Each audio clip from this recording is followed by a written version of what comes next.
stared at them and thought, how could you do this? The 198 children had left the train station in Holland and boarded a steam-powered ferry. With a blast of its foghorn, the ship had pushed out into the North Sea, bound for England. 31 minutes later, Max had fallen asleep. This might be a little surprising, but after a trauma, something really awful that happens to you, your brain often makes you fall asleep right away. Maybe to help you process the trauma. Or maybe because your brain is scared of more traumas and figures you won't have to experience them if you're asleep. Whatever the reason, it happens a lot, and it happened to Max. So he fell asleep 31 minutes into the ferry ride. 32 minutes into the ferry ride, he heard a voice in his ear. Max! Max! Max jerked awake and looked around. Max, you are drooling! Max quickly wiped his mouth. Wait, who said that? He looked to either side of him. He was sitting on a bench in the belly of the steamship. There were other kids on other benches. Some boys were sleeping, leaning against each other not too far away. A girl had her face buried in a handkerchief, sitting across from Max. But the voice had been right next to his ear, and it had not sounded like a kid's voice. What did you wake him up for? Said another voice, very near his other ear. He was drooling. It was disgusting. I thought he would want to know. Max spun from side to side. Where were these voices coming from? You think he doesn't have bigger problems than drooling in his sleep? The poor kid just lost his country, his home, his parents. You can't let him drool a little? Now Max was staring at his left shoulder. His eyes came into focus.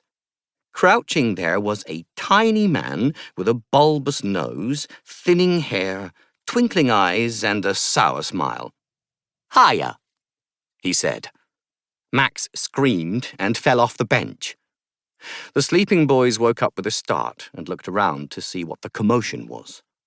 The girl across the way lowered her handkerchief and glared through wet eyelashes at Max. No need to scream. This was coming from Max's right shoulder. He turned and saw another tiny man who looked exactly like the first. This tiny man said, "We are not going to hurt you." He's not worried we're going to hurt him, said the little creature on Max's left shoulder, who Max would later learn was called Stein. He's worried he's going insane. You are not going insane, said the creature on Max's right shoulder, who Max would later learn was called Berg. We are really here, sitting on your shoulders.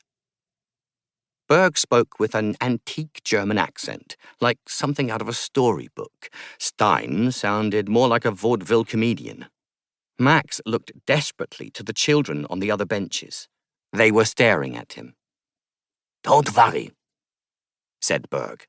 They cannot see us or hear us. Just like we can't hear you. Say something, Stein demanded. Max said, I'm dreaming. Nope, Stein said. Not a dream. Max put his butt on his bench.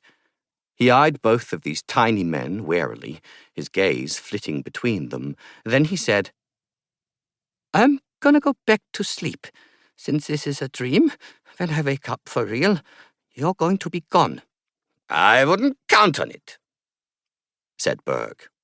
Yeah, not gonna happen, added Stein. Sorry, kid. Max did not believe them. His eyelids were so heavy they closed themselves. Max slept the remaining 7 hours and 14 minutes of the journey to England.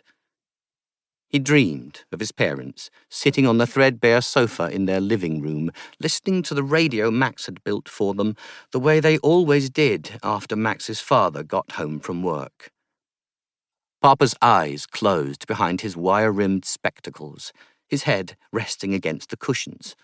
Mama twisting her long hazelnut hair up away from her neck and smiling proudly at Max, who was on the rug leaning against their knees. But in the dream, instead of